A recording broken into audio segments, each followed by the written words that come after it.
Okay, Mafia people, thanks for joining me today. Greatly appreciate the support. Thanks for being a part of the vision, the movement. Um, Thanks for just listening to me ramble on about random shit all the time. That's cool. Appreciate that. So today I'm going to talk a little bit about some general types of creative financing that I like to use when I buy multifamily properties. So some people, again, this was part of the mindset shift that we were doing in the beginning. Some people believe that you need to put 20% down, use a bank. Bank funds 80%, and that's how you do a deal. A lot of people, that is their reality. That's what they believe, that's what they think. Another very common thing is people believe that they just need to go out and use hard money. Hard money is the most expensive form of financing out there. And a lot of people run around on Facebook disguising themselves as private money when really they're hard money. So don't get confused there. We'll do a completely separate episode about that. But I'm going to give you guys a generalization of the different forms of creative financing that I have found to be extremely effective. The financing that's allowed me to, to build a pretty good sized portfolio. So some of you guys are going to be familiar with these as a generalization. In further episodes, I will go much, much, much deeper. But the number one form is owner financing. So owner financing, if you don't know, if you're brand new, if you don't know, owner financing is when the seller of the property finances the purchase for you instead of a bank. Instead of going to a bank, the owner, the seller of the property is going to finance you. Oftentimes there's a down payment, not always.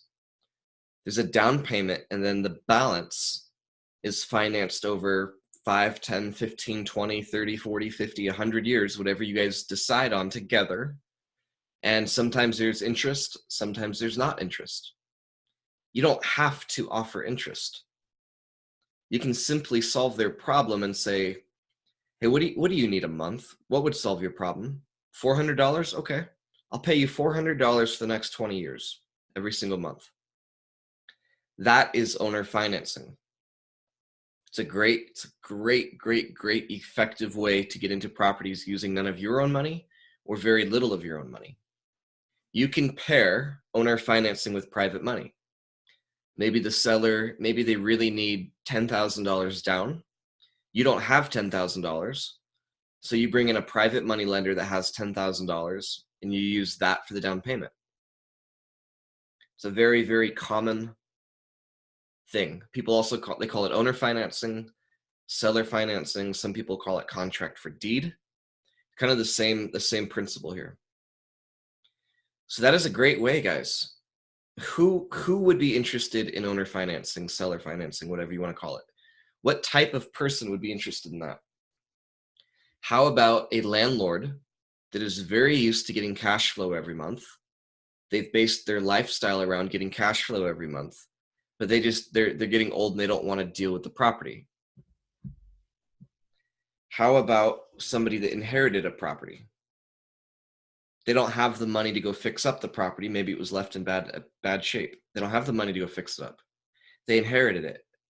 The property's in Montana, but they live in New York. They can't even afford the flight out here to come even look at the property. It was their great-great-grandma's who was renting it to some meth addicts for 45 years. That'd be a great option for owner financing. So I think you guys get the idea. The seller finances you instead of a bank. You can make a down payment if that's what they need. You don't have to. And then you guys are agreeing to a monthly payment. You don't have to offer them interest. Some of them might want it. I normally don't start there though. I try to figure out what the monthly payment that would solve their problem would be. So the next one that is also very common is a lease option.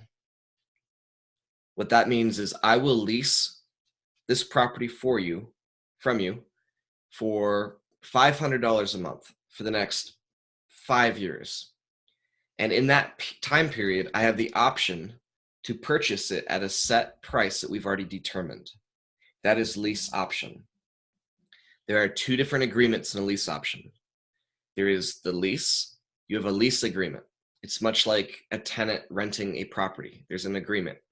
Rental agreement, lease agreement. You guys see the correlation there.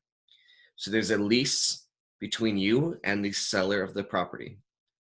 There is also an option contract that says Jordan has the option, aka first dibs, to purchase this property for $100,000 between now and 2021. Again, these do not require a large down payment, if any at all. The lease, if anything, they might want a first month and a deposit.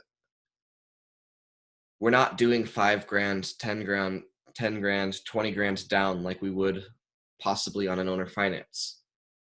Lease option is much different. The benefit typically on a lease option is typically the seller of the property is still responsible for the maintenance, unless it's been agreed upon otherwise. Again, guys, for the seller, it really is like them having a tenant in there. So if the furnace goes out, they're going to be replacing that. If the roof starts to leak, they're going to be replacing that.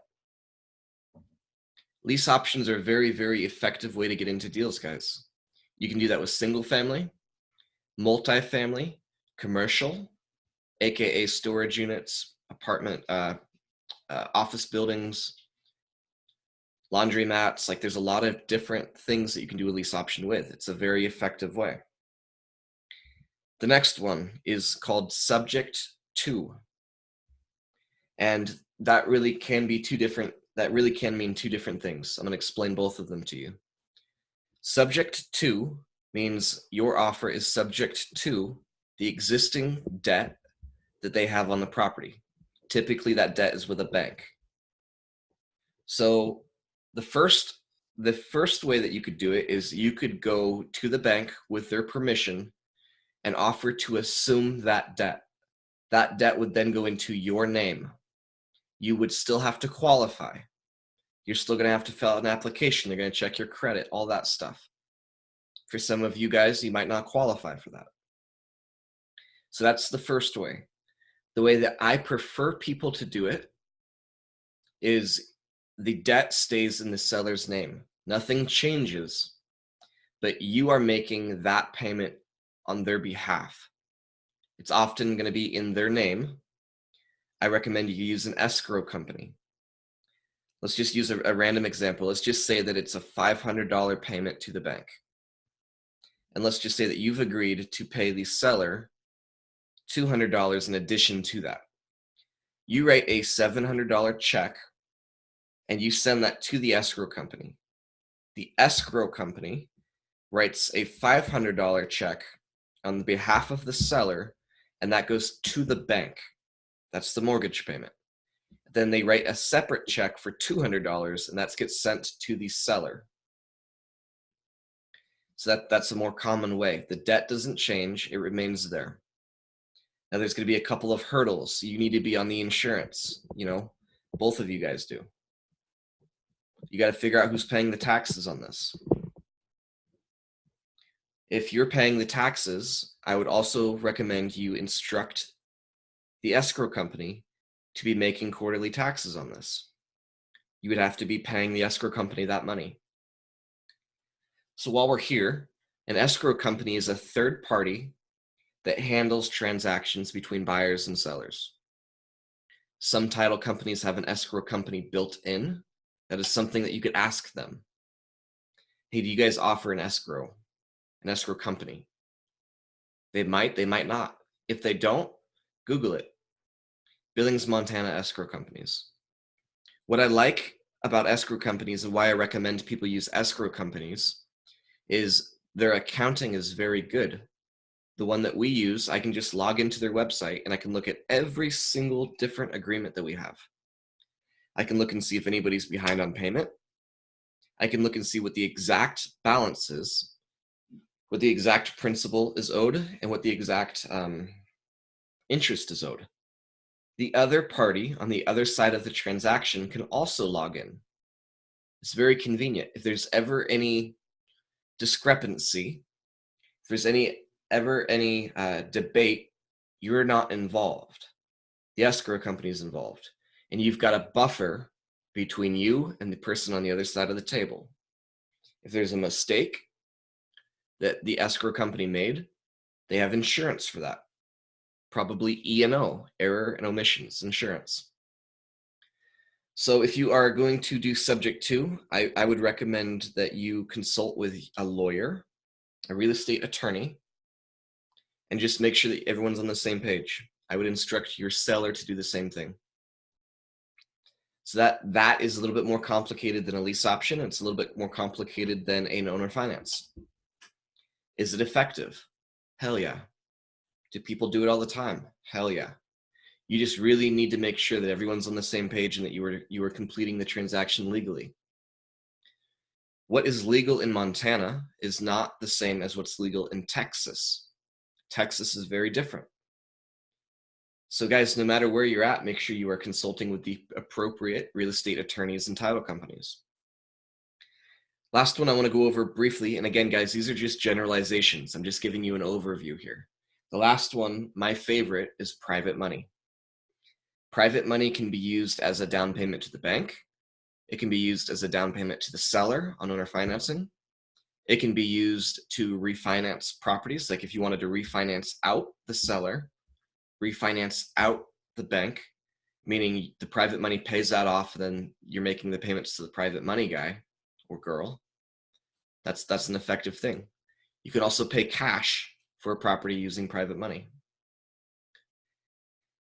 Private money is going to be a completely different podcast. I have a lot of information and a lot of content on this. But guys, it's highly effective. You don't have to jump through all the hoops. You don't have to fill out a 55-page application. You don't have to pay points. You don't have to have your credit checked. It's highly effective. There's private money everywhere. And it's a great way to close deals. Guys, appreciate you. Thanks for being here. As always, make sure you're following us on social. Leave us a review, subscribe so that you guys get these notifications. This week, I'm doing one every single day, probably until I get to about 20 episodes. So then they're going to be every week, most likely on Mondays, just to keep it simple. But make sure you guys subscribe so you get the notifications on when these are coming out. Have a great day.